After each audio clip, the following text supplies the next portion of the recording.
லேவியராகமம் 25ஆம் அதிகாரம். கர்த்தர் சீனாய் மலையில் மோசேயை நோக்கி, நீ இஸ்ரவேல் புத்திரரோடே சொல்ல வேண்டியது என்னவென்றால், நான் உங்களுக்கு கொடுக்கும் தேசத்திலே நீங்கள் போய் சேர்ந்திருக்கும் போது தேசம் கர்த்தருக்கென்று ஓய்வு கொண்டாட வேண்டும்.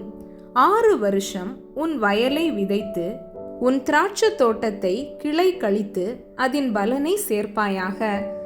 7ஆம் வருஷத்திலோ கர்த்தருக்கென்று ஓய்ந்திருக்கும் ஓய்வு தேசத்திற்கு இருக்க வேண்டும்.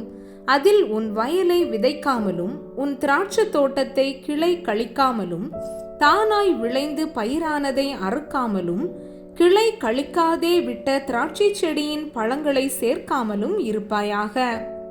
தேசத்துக்கு அது ஓய்வு வருஷமாய் இருக்க கடவது. தேசத்தின் ஓய்விலே பயிராகிறது உங்களுக்கு ஆகாரமாய் இருப்பதாக.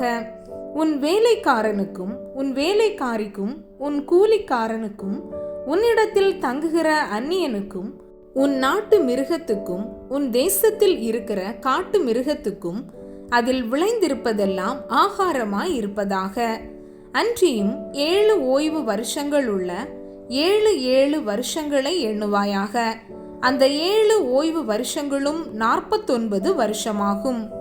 அப்பொழுதும் 7ஆம் மாதம் 10ஆம் தேதியில் எக்காள சத்தம் தொனிக்கும்படி செய்ய வேண்டும். பாவ நிவாரண நாளில் உங்கள் தேசமெங்கும் எக்காள சத்தம் தொனிக்கும்படி செய்ய வேண்டும். 50ஆம் வருஷத்தை பரிசுத்தமாக்கி தேசமெங்கும் அதன் குடிகளுக்கெல்லாம் விடுதலை கூற கடவீர்கள். அது உங்களுக்கு யூபிலி வருஷம். அதிலே உங்களில் ஒவ்வொருவனும் தன் தன் காணியாட்சிக்கும் தன் தன் குடும்பத்துக்கும் திரும்பி போக கடவன். அந்த 50ஆம் வருஷம் உங்களுக்கு யூபிலி வருஷமாய் இருப்பதாக. அதிலே விதைக்காமலும் தானாய் விளைந்து பயிரானதை அறுக்காமலும் கிளை கழிக்காமல் விடப்பட்ட திராட்சை செடியின் பழங்களை சேர்க்காமலும் இருப்பீர்களாக. அது யூபிலி வருஷம். அது உங்களுக்கு பரிசுத்தமாய் இருக்க வேண்டும்.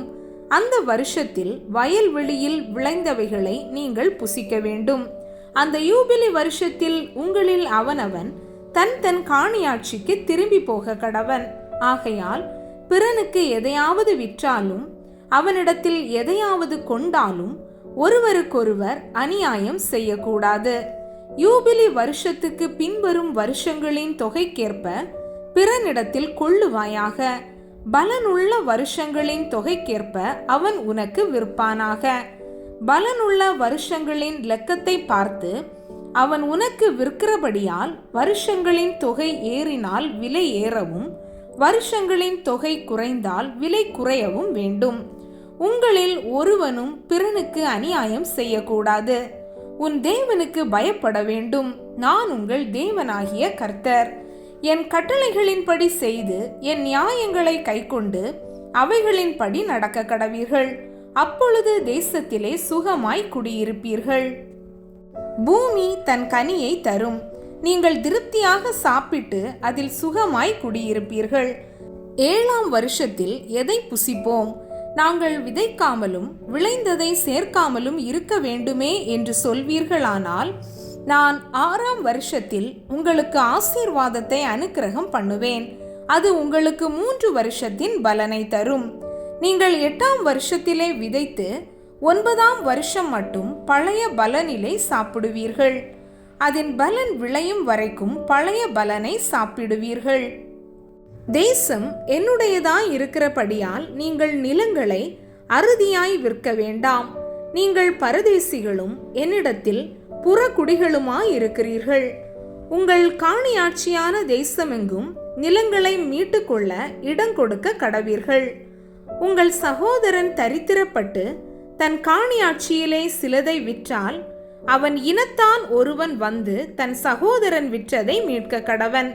அதை மீட்க ஒருவனும் இல்லாமல் தானே அதை மீட்கத்தக்கவனானால் அதை விற்ற பின் சென்ற வருஷங்களின் தொகையை தள்ளி மீந்த தொகையை ஏற்றி கொண்டவனுக்கு கொடுத்து அவன் தன் காணியாட்சிக்கு திரும்பி போக கடவன். அப்படி கொடுப்பதற்காக நிர்வாகம் அவனுக்கு இல்லாவிட்டால் அவன் விற்றது வாங்கினவன் கையிலே யூபிலி வருஷம் மட்டும் இருந்து யூபிலி வருஷத்திலே அது விடுதலையாகும். அப்பொழுது அவன் தன் காணியாட்சிக்கு திரும்ப போவான். ஒருவன் மதில் சூழ்ந்த பட்டணத்தில் உள்ள தன் வாசஸ்தலமாகிய வீட்டை விற்றால் அதை விற்ற 1 வருஷத்துக்குள் அதை மீட்டுக்கொள்ளலாம். 1 வருஷத்துக்குள்ளாகவே அதை மீட்டுக்கொள்ள வேண்டும். 1 வருஷத்துக்குள்ளே அதை மீட்டுக்கொள்ளாதிருந்தால் மதில் சூழ்ந்த பட்டணத்தில் உள்ள அந்த வீடு தலைமுறை தோறும் அதை வாங்கினவனுக்கே உரியதாகும். யூபிலி வருஷத்திலும் அது விடுதலையாகாது. மதில் சூழப்படாத கிராமங்களில் உள்ள வீடுகளோ தேசத்தின் நிலங்கள் போலவே எண்ணப்படும். அவைகள் மீட்கப்படலாம். யூபிலி வருஷத்தில் அவைகள் விடுதலையாகும்.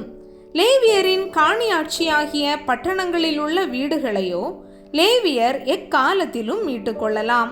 இஸ்ரவேல் புத்திரருக்குள்ளே லேவியருடைய பட்டணங்களில் உள்ள வீடுகள் அவர்களுக்குரிய காணியாட்சியானபடியால் லேவியரிடத்தில் அவனுடைய காணியாட்சி பட்டணத்தில் உள்ள வீட்டை ஒருவன் வாங்கினால் விற்கப்பட்ட அந்த வீடு யூபிலி வருஷத்தில் விடுதலையாகும்.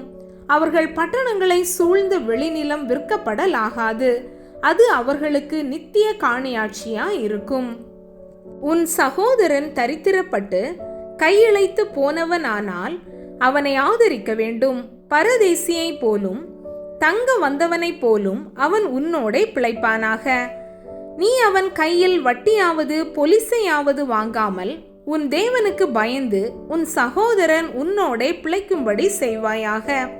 அவனுக்கு உன் பணத்தை வட்டிக்கும் உன் தானியத்தை பொலிசைக்கும் கொடாயாக. உங்களுக்கு கானான் தேசத்தை கொடுத்து உங்களுக்கு தேவனாயிருக்கும்படி உங்களை எகிப்து தேசத்திலிருந்து புறப்பட பண்ணின உங்கள் தேவனாகிய கர்த்தர் நானே. உன் சகோதரன் தரித்திரனாகி உனக்கு விலைப்பட்டு போனால் அவனை அடிமையைப் போல ஊழியம் செய்ய நெருக்க வேண்டாம். அவன் கூலிக்காரனைப் போலவும் தங்க வந்தவனைப் போலவும் உன்னோடே இருந்து யூபிலி வருஷம் மட்டும் உன்னிடத்தில் சேவிக்க கடவன். பின்பு தன் பிள்ளைகளோடும் கூட உன்னை விட்டு நீங்களாகி தன் குடும்பத்தாரிடத்துக்கும் தன் பிதாக்களின் காணியாட்சிக்கும் திரும்பி போக கடவன். அவர்கள் நான் எகிப்து தேசத்திலிருந்து புறப்பட பண்ணின என்னுடைய ஊழியக்காரர் ஆகையால் அவர்கள் அடிமைகளாக விற்கப்படலாகாது. நீ அவனை கொடூரமாய் ஆளாமல் உன் தேவனுக்கு பயந்திரு. உனக்கு இருக்கும் ஆண் அடிமையும் பெண் அடிமையும் சுற்றிலும் இருக்கிற புறஜாதிகளாய் இருக்க வேண்டும். அவர்களில் நீ ஆண் அடிமையையும் பெண் அடிமையையும் விலைக்கு வாங்கலாம். உங்களிடத்திலே பரதேசிகளாய் தங்குகிற அந்நிய புத்திரரிலும் உங்கள் தேசத்தில் உங்களிடத்திலே பிறக்கிற அவர்களுடைய குடும்பத்தாரிலும் நீங்கள் உங்களுக்கு அடிமைகளை கொண்டு அவர்களை உங்களுக்கு சுதந்திரமாக்கலாம். அவர்களை உங்களுக்கு பின்வரும் உங்கள் சந்ததியாரும் சுதந்திரிக்கும்படி நீங்கள் அவர்களை சுதந்திரமாக்கி கொள்ளலாம். என்றைக்கும் அவர்கள் உங்களுக்கு அடிமைகளாய் இருக்கலாம். உங்கள் சகோதரராகிய இஸ்ரவேல் புத்திரரோ ஒருவரை ஒருவர் கொடூரமாக ஆளக்கூடாது. உன்னிடத்தில் இருக்கிற பரதேசியும் அந்நியனும் செல்வனாயிருக்க அவனிடத்தில் இருக்கிற உன் சகோதரன் தரித்திரப்பட்டு அந்த பரதேசிக்காவது அந்நியனுக்காவது பரதேசியின் குடும்பத்தாரில் எவனுக்காவது அவன் விலைப்பட்டு போனால் அவன் விலைப்பட்டு போன பின் திரும்ப மீட்கப்படலாம். அவன் சகோதரரில் ஒருவன் அவனை மீட்கலாம். அவனுடைய பிதாவின் சகோதரனாவது அந்த சகோதரனுடைய புத்திரனாவது அவன் குடும்பத்தில் உள்ள அவனை சேர்ந்த இனத்தாரில் எவனாவது அவனை மீட்கலாம். தன்னால் கூடுமானால் தன்னைத்தானே மீட்டுக்கொள்ளலாம். அவன் தான் விலைப்பட்ட வருஷம் தொடங்கி யூபிலி வருஷம் வரைக்கும் உண்டான காலத்தை தன்னை விலைக்கு கொண்டவனுடன் கணக்கு பார்க்க கடவன். அவனுடைய விலைக்கிரயம் கூலிக்காரனுடைய கால கணக்கு போல வருஷ தொகைக்கு ஒத்து பார்க்க வேண்டும். இன்னும் அநேக வருஷங்கள் இருந்தால் அவன் தன் விலைக்கிரயத்திலே அவைகளுக்கு தக்கதை தன்னை மீட்கும் பொருளாக திரும்ப கொடுக்க கடவன். யூபிலி வருஷம் மட்டும் மீதியா இருக்கிற வருஷங்கள் கொஞ்சமே ஆனால் அவனோடே கணக்கு பார்த்து தன் வருஷங்களுக்கு தக்கதை தன்னை மீட்கும் பொருளாக திரும்ப கொடுக்க வேண்டும். இவன் வருஷத்திற்கு வருஷம் கூலி பொருந்தி கொண்ட கூலிக்காரனைப் போல அவனிடத்தில் இருக்க வேண்டும். அவன் இவனை உனக்கு முன்பாக கொடூரமாய் ஆளக்கூடாது. இப்படி இவன் மீட்டு கொள்ளப்படாதிருந்தால் இவனும் இவனோடு கூட இவன் பிள்ளைகளும் யூபிலி வருஷத்தில் விடுதலையாவார்கள். இஸ்ரவேல் புத்திரர் என் ஊழியக்காரர், அவர்கள் நான் எகிப்து தேசத்திலிருந்து புறப்பட பண்ணின என் ஊழியக்காரரே. நான் உங்கள் தேவனாகிய கர்த்தர்.